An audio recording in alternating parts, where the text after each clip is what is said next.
कैसा लगा यहाँ के आप लोगों को? आप वही वाले बच्चे होंगे जो उस दिन कह रहे थे कि हम तो नोएडा शिफ्ट कर चुके हैं। आप में से कितने लोग नोएडा में ही रहते हैं अब? वाह।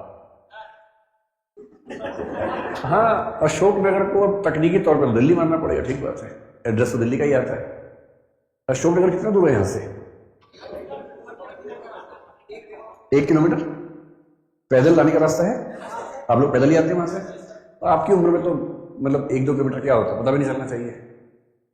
और 1 किलोमीटर का मतलब है कि मैक्सिमम आपको 10-11 मिनट लगते हैं जाने में, 10 से 15 मिनट मैक्सिमम है ना। अगर आपकी स्पीड मतलब 6 की स्पीड थोड़ी ज़्यादा होगी और 5 की भी स्पीड अगर हो तो 12 मिनट नहीं जाते होंगे। तो अगर मुझसे कोई पूछे नया बच्चा या उसके पेरेंट्स की हमारे बच्चे को नोएडा में पढ़ना, वो कहाँ रहे, तो क्या मैं उसको न्यू अशोक नगर बोल सकता हूँ? अच्छी जगह है। तो जो बच्चे न्यू अशोक नगर में नहीं रहते वो कहाँ रहते हैं? 15 में। 15 का मतलब कोई खास गांव का नाम है या क्या है वो?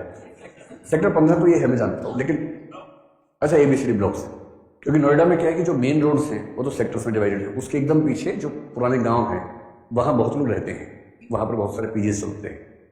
तो मैं अनुमान करता हूँ कि सेक्टर 15-16 में भी बहुत सारे ऐसे एरिया होंगे जहाँ पीजी चलते होंगे। अब उनका नाम क्या है, सेक्टर है या गाँव के नाम से, ये मुझे नहीं पता था। तो सेक्टर के नाम से आप बता रहे हैं। तो सेक्टर 15 में कितने बच्चे रहते हैं आप में से?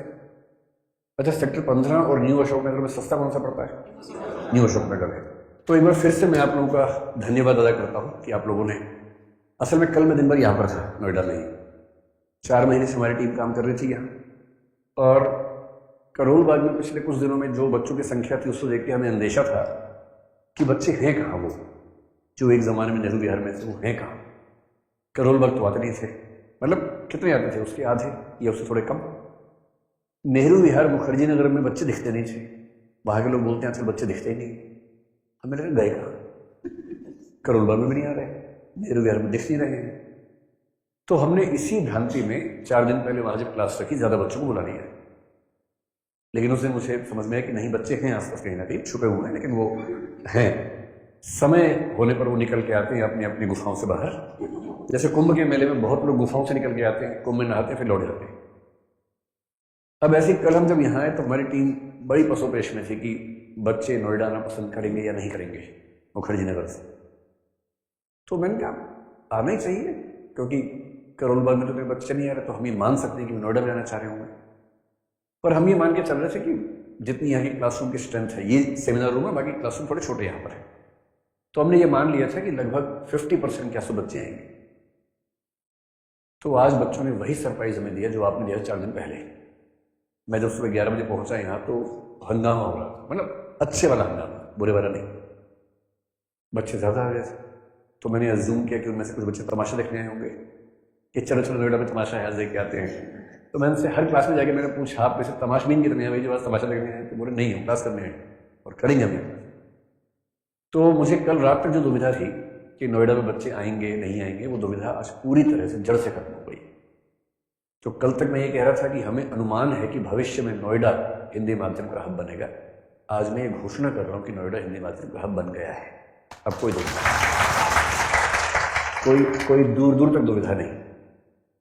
मतलब जिस क्लास में नेहरू विहार में मान लीजिए 200 बच्चे आते थे, करोल बाग में 100 रह गए, उसमें आज 350 बच्चे आए हुए। अनुपात बता रहा हूँ, परसेंटेज आप समझ सकते हैं। तो हमें अब दुविधा खत्म हो गई है और हम पूरी मुस्तैदी से अभी कम से कम 15-20 दिन तक मैं भी रोज़ यहाँ आऊँगा, हमारी पूरी टीम आएगी, मैनेजमेंट की भी।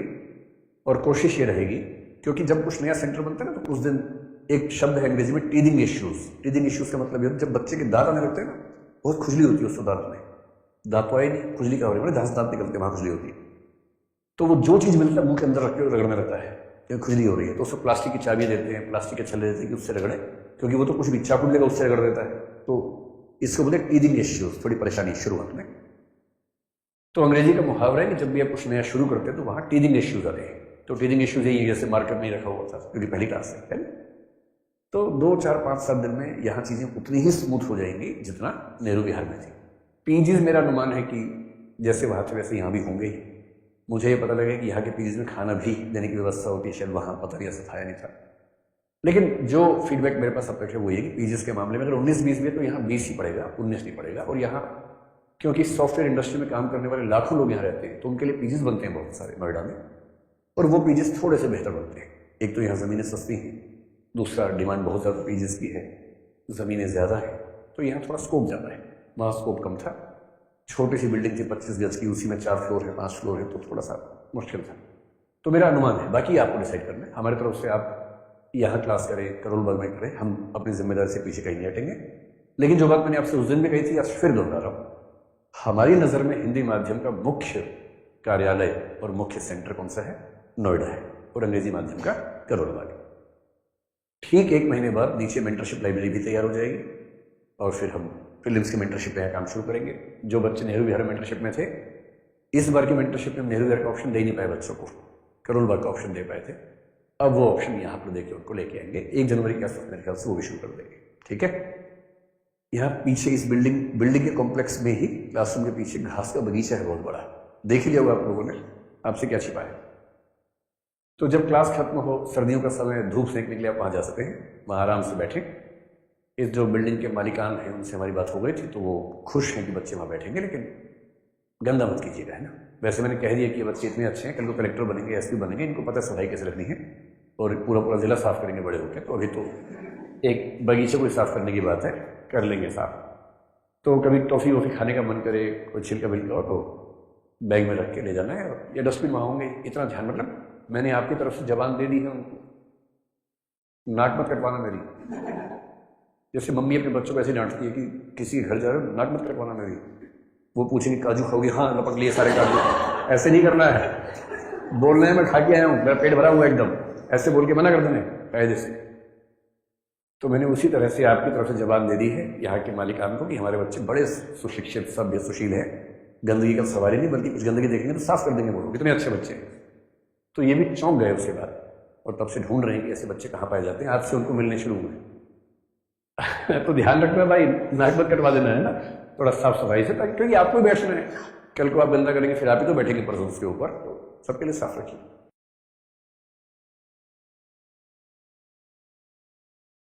तो आज बच्चों ने वही सरप्राइज हमें दिया जो आपने दिया 4 दिन पहले।